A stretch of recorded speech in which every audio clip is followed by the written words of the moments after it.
మిత్ర, అభి కృతి సంగతి పక్కన పెడితే రిషి ఎలాంటి వాడో ఆలోచించు. ఆ రోజు సుప్రజ కోసమే కాదు, నిన్ను కొట్టారనే కదరా అంతమందిని చావగొట్టాడు. అసలు నిన్ను కొట్టిన వినయ్కి నీకు ఫ్రెండ్షిప్ ఏంటి? నీకోసం ఫైట్ చేసిన నీ ఫ్రెండ్ శత్రు ఏంటి? అది ఏం మాట్లాడలేదు. మిత్ర, సరే వాళ్ళిద్దరూ లవ్ చేసుకున్నారు, నీకు నచ్చలేదు. మరి కృతితో ఎందుకు ఫ్రెండ్షిప్ కట్ చేయలేదు? వాడితో ఎందుకు కట్ చేసావు? అది మధ్యలో కాలేజ్ మానేసి చెఫ్గా వెళ్ళిపోయింది. నువ్వు అని పూర్తిగా దూరం పెట్టావు. అరే, హై స్కూల్లో ఎలా ఉండేవాళ్ళం నలుగురం. నీకు జెలస్, అది కూడా నీ ప్రేమని దూరం చేశాడని. వాడేమీ దూరం చేయలేదు. అసలు వాడికి నీ విషయమే తెలీదు. నాకు తెలిసినా నేను చెప్పలేదు. అభి, నేను చెప్పేది అదే. నువ్వు రిషి నేను ఇద్దరం కృతిని ఇష్టపడుతున్నామని గ్రహించావు. అలాంటప్పుడు వాడికి ఎందుకు సపోర్ట్ చేసావు?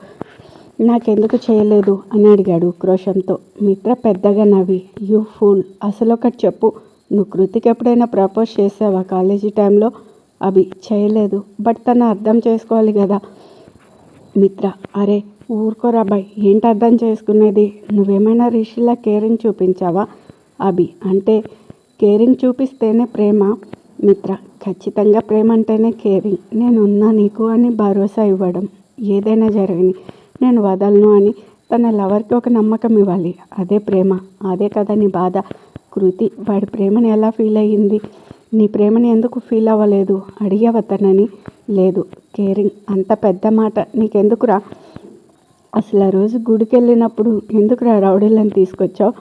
అభి ఏదో చెప్పబోతుంటే, మిత్ర, అది కూడా నేనే చెప్తా. రిషి నలుగురు నెతికేసరికి కృతి వాడికి పడిపోయింది. నేను అలాగే చేస్తే ఏమవుతుందో చూద్దామని నీ వెధవ ఆలోచన, అంతేనా? అభి, మరి వాడు అలానేగా హీరో అయ్యాడు మీ అందరి దృష్టిలో. మిత్ర, రే నువ్వు అసలు మనిషివేనా? వాడు కొట్టడం వలన హీరో అవ్వలేదు. వాడు కృతి మీద చూపించే ప్రేమకి హీరో అయ్యాడు. సరేరా, నీ తొక్కల ఆలోచన. నువ్వు వాళ్ళ అఫంగి గళ్ళని తోలుకొచ్చావు. ఏమైంది? వాళ్ళు నిన్నే ఎగిరి తన్ని దాన్ని గెలకపోయారు. అసలు రిషి రాకపోతే తన పరిస్థితి ఏంటి? ఏమైనా జరిగింటే నిన్ను నువ్వు క్షమించుకోగలవా? అభి, అది తప్పే అనుకో, కాదనను. మిత్ర, తప్పే అనుకోనా? సరేరా, ఏదో చిన్న వయసు, తెలిసి తెలియక చేసావు. ఒకవేళ వాళ్ళు నీ మాటే విని కృతిని ఏడిపించుతుంటే, నువ్వు జాకీ చాన్ లెవెల్లో వాళ్ళ వాయి తీస్తుంటే అది చూసి కృతి నీ మీద మనసు పారేసుకునేదా? అలా జరిగినా కూడా అది రిషినే ప్రేమిస్తుంది. అంత ప్రాణం వాడంటే, కేరింగ్ అంటే వాడిది. అంతా జరిగినా దాన్ని తీసుకొచ్చి భద్రంగా అప్పగించాడు. చిన్న గీత కూడా పడలేదు. కాదు, పడనివ్వలేదు. అభి, అంత ప్రేమ ఉన్న వాళ్ళు ఎందుకు విడిపోవాలి?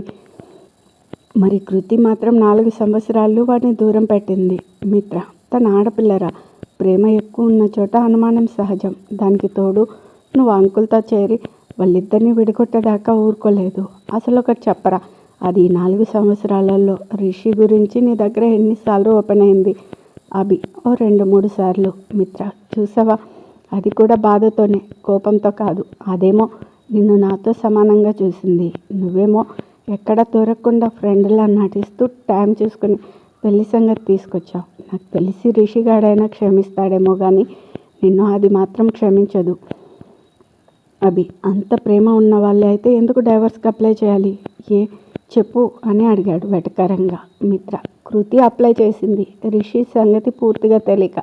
ఇది త్యాగరాణిలాగా డైవర్స్ ఇస్తే వాడేదో పెళ్లి చేసుకొని సెటిల్ అవుతాడని, అంతేగాని వాళ్ళ నాన్న చెప్పాడని కాదు. నువ్వేమో ఇంకేముంది, డైవర్స్ వస్తాయి, తర్వాత పెళ్ళి నీతో అని ఊహల్లో విహరించావు. అలా జరగకపోయేసరికి నోటుకొచ్చిందల్లా వాగేస్తున్నావు. మిత్ర పైకి లేచి, అభి, ఫైనల్గా ఒకటే, ఇది మాత్రం రిషి చెప్పమన్నాడు. అప్పుడంటే ఏదో చిన్నవాళ్ళం, తెలిసి తెలియక తప్పులు చేశాం. బట్ ఇప్పుడు అలా కాదు. నీకంటూ ఒక కంపెనీ ఉంది. నీ కింద దాదాపు 2000 మంది వర్క్ చేస్తున్నారు. ఆ పొజిషన్కి నువ్వు ఊరికే రాలేదు. ఎంతో కష్టపడితే వచ్చావు. వాళ్ళు నిన్ను ఆదర్శంగా తీసుకోవాలి. అంతేగాని ఇద్దరు భార్యాభర్తలు, అందులో ఫ్రెండ్స్, వాళ్ళను విడదీసి నీ ఫ్రెండ్ని నీతో తీసుకెళ్తా అంటే ఎంతవరకు కరెక్ట్?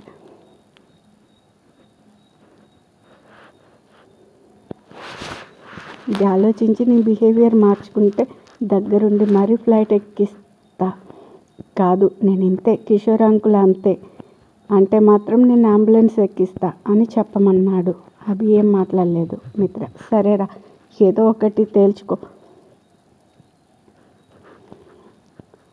రెండోది ఫిక్స్ అయితే మాత్రం ఫుల్గా తినడం మొదలుపెట్టు. ఎందుకంటే వాడు కొడితే నువ్వు ఎక్కేది అంబులెన్స్ కాదు అని ఫాస్ట్గా వెళ్ళిపోయింది. మరి మన అభి గారు ఆలోచనల్లో పడ్డారు.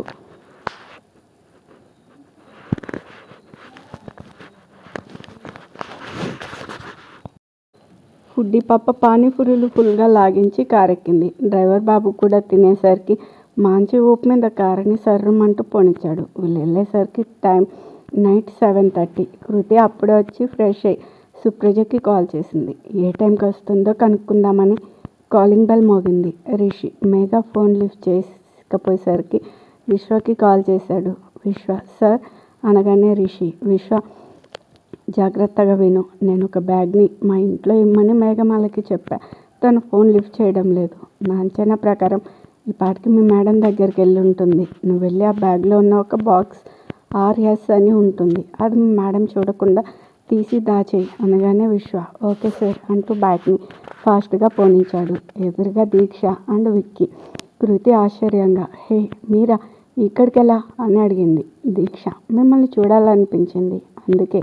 కృతి అవునా రండి అంటూ లోపలికి తీసుకెళ్ళింది. వాళ్ళిద్దరిని కూర్చోమని వాటర్ ఇచ్చింది. దీక్ష ఆ హాల్ చూస్తూ మేడం ఇక్కడ మీరు. కృతి ఇది కూడా నా ఇల్లే.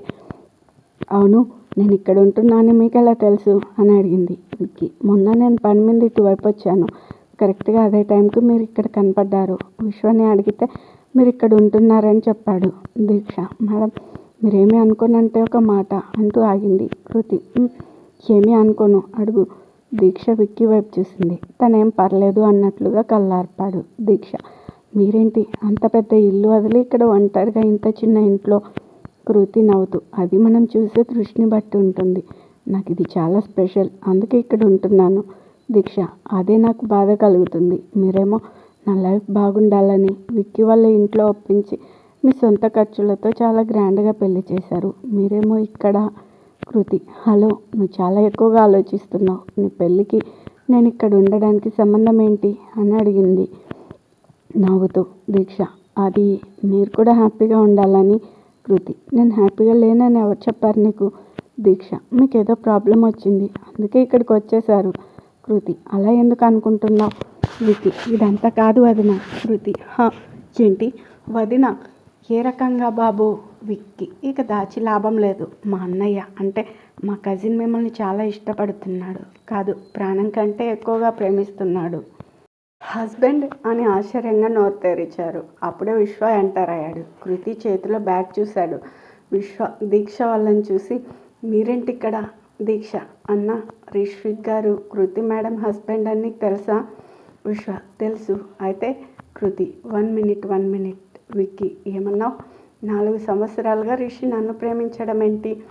మేము 4 సంవత్సరాలుగా కలిసే లేము. అసలు మేము కాలేజ్ డేస్ నుంచే ప్రేమించుకున్నాం. తర్వాత ఇంట్లో చెప్పకుండా పెళ్ళి కూడా చేసుకున్నాం. కొన్ని అపార్థాల వల్ల విడిపోయాం. 4 సంవత్సరాలు మళ్ళీ నెల నుంచే కలిసి ఉంటున్నాం అంది. విక్కీ కూడా షాక్లో ఉన్నాడు. మేఘ అయితే ఇంకా షాక్. మా సార్కి పెళ్ళయిందా అంటే కృతి గారు నాకు మేడమా. విశ్వకి అన్నీ తెలుసు కాబట్టి తన దృష్టి అంతా బ్యాగ్ మీదనే. కృతి బ్యాగ్ వదిలేసి సోఫాలో కూర్చుంది. విశ్వ ఇదే టైం అనుకుని నెమ్మదిగా బ్యాగ్ దగ్గరికి వచ్చాడు. కృతి విక్కీ నాకేమీ అర్థం కావడం లేదు, అసలు ఏం జరిగిందో చెప్పు. విక్కీ సారీ వదిన, నువ్వే మా అన్నయ్య భార్యవి అని తెలియక ఏదేదో అనేసాను. కృతి ఇదంతా కాదు, నువ్వు ఒక పని చేయి, రిషికి కాల్ చేసి స్పీకర్ ఆన్ చేయి. ఇక్కడికి వచ్చానని చెప్పకుండా మీరు ఎలా మాట్లాడుకుంటారో అలా మాట్లాడురా అంటూ తనని బాల్కనీలోకి తీసుకెళ్ళింది. మేఘ దీక్ష కూర్చున్నారు. విశ్వ బ్యాగ్ పక్కనే సెటిల్ అయ్యాడు. విక్కీ రిషికి కాల్ చేశాడు. పాపం ఇదంతా మనోడికి తెలియక ఫోన్ ఎత్తాడు. విక్కీ అన్న ఏమైంది నీ మ్యాటర్, కృతి గారికి చెప్పావా లేదా. రిషి నేను కొంచెం టెన్షన్లో ఉన్నా, మళ్ళీ చేయనా. కృతి ఏంటో అడుగు అని సైగ చేసింది. విక్కీ టెన్షన్ ఎందుకు, ఏమైంది. రిషి నీకు విషయం చెప్పాలరా, విన్నాక షాక్ అవ్వకు. విక్కీ ఆల్రెడీ షాక్లో ఉన్నా కానీ ఏంటో చెప్పు. రిషి కృతి మరెవరో కాదు, నా భార్య. విక్కీ ఓహో. రిషి అదేట్రా అంత పెద్ద విషయం చెప్తే సింపుల్గా ఓహో అనేసావు. విక్కీ సరే ఆహా చాలా రిషి సారీరా, నీకు ఈసారి మొత్తం చెప్తా కానీ ఆ ఫుడ్డీ పాపని బ్యాగ్ మా ఇంట్లో ఇమ్మని పంపా. కృతి అలర్ట్ అయింది. ఫోను చేతిలోకి తీసుకుంది రిషి. అందులో ఆర్ఎస్ బాక్స్ ఉంది. కృతి, చిన్ను నన్ను పూర్తిగా నమ్మాక తనకు అన్నీ చెప్పాలని 4 సంవత్సరాలుగా నేను తన వెనకే ఉండి ఎన్ని చేసినా తను కనపడ్డ ప్రతిసారి గొడవ పడ్డాను. అదంతా ఓ ఫీలింగ్, నీకు అర్థం కాదు కానీ ఉండు. ఈ మధ్య విశ్వాసం ఈజ్ ఇన్ మై కంట్రోల్. తనను పంపా ఆ బాక్స్ తెమ్మని. తను ఆ బాక్స్ తీసుకున్న తర్వాత నీకు కాల్ చేస్తా అని కాల్ కట్ చేశాడు. కృతి ఫాస్ట్గా హాల్లోకి వచ్చేసరికి మేఘా విశ్వ ఇద్దరు ఆ బాక్స్ని అటొకళ్ళు ఇటొకళ్ళు పట్టుకున్నారు. కృతి వాళ్ళ దగ్గరకు వచ్చి ఆ బ్యాగ్ తీసుకుంది. రిషి విశ్వకి కాల్ చేశాడు. విశ్వకి ఏం చేయాలో అర్థం కాలేదు. కృతి విశ్వ ఫోన్ తీసుకుని చూసింది. Rishi sir calling. విశ్వ వైపు కొరకొర చూసింది. కాల్ కట్ చేసి మేఘతో నీ ఫోన్ ఏది అని అడిగింది. మేఘ తన బ్యాగ్ ఓపెన్ చేసి ఫోను బయటకు తీసింది. చూసింది కదా, 10 మిస్డ్ కాల్స్ ఫ్రమ్ బాస్ అంట. ఫుడ్డీ పాపకి గుండె ఆగినంత పనైంది. కృతి ఆ భయం చూసి మేఘ భుజం మీద చేయేసి ఏం పర్లేదు కాల్ చేయి అంది. మేఘ భయంగా అమ్మో వద్దు మేడం, సార్ సంగతి మీకు తెలీదు. ఇదిగో ఈ విశ్వ నా ఫోన్ కొట్టేస్తే నా చేత 2 రోజులు షూటింగ్ లొకేషన్లో అందరికీ టీ ఇప్పించారు. ఒక్కసారి ఫోన్ ఎత్తకపోతేనే సార్ తాట తీస్తారు, అలాంటిది 10 సార్లు. అమ్మో వద్దు మేడం.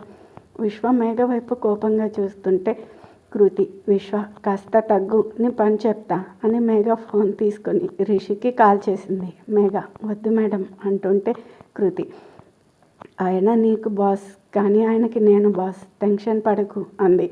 రిషి లిఫ్ట్ చేసి పిచ్చ కోపంతో తిండిపోతూ ఎక్కడున్నావు, ఎన్నిసార్లు చేయాలి నీకు అని అరిచాడు. కృతి సార్, రిషి సార్ మీరు మీ బ్యాగ్ని ఇంట్లో ఇవ్వు అన్నారు కదా, మీ పిఏ కరెక్ట్గానే తెచ్చింది. రిషి ఆశ్చర్యంగా చిన్ను అన్నాడు. కృతి అయ్యో గుర్తుపట్టావు, సరే ఓ పారి వీడియో కాల్ చేసుకో చెప్తా అని కాల్ కట్ చేసింది. రిషి వెంటనే కృతి ఫోన్కి వీడియో కాల్ చేశాడు. కృతి ఆన్ చేసింది. అక్కడ కోపంగా కృతి, టెన్షన్గా మేఘ, విశ్వ, అయోమయంలో దీక్ష, విక్కీ. రిషి ఓకే చిన్ను, మన ఇద్దరం తర్వాత మాట్లాడుకుందాం, ముందు ఆ బ్యాగ్ విశ్వకి ఇచ్చాయి. కృతి ఓయ్ విశ్వ నా పిఏ, సో నా వైపే, ఇంకేదైనా ఉందా చెప్పాల్సింది. రిషి చిన్ను నిన్ను అని వేలు చూపించి విశ్వ అని పిలిచాడు. విశ్వ సార్ అన్నాడు. ఆ బ్యాగ్ తీసుకుని వెళ్ళిపో. విశ్వ అలాగే సార్ అనగానే కృతి చా నా పిఏనే నాకు యాంటీగా చేసావా.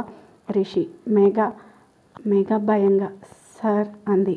రిషి నిన్ను సస్పెండ్ చేశా, వచ్చాక నీ సంగతి చెప్తా.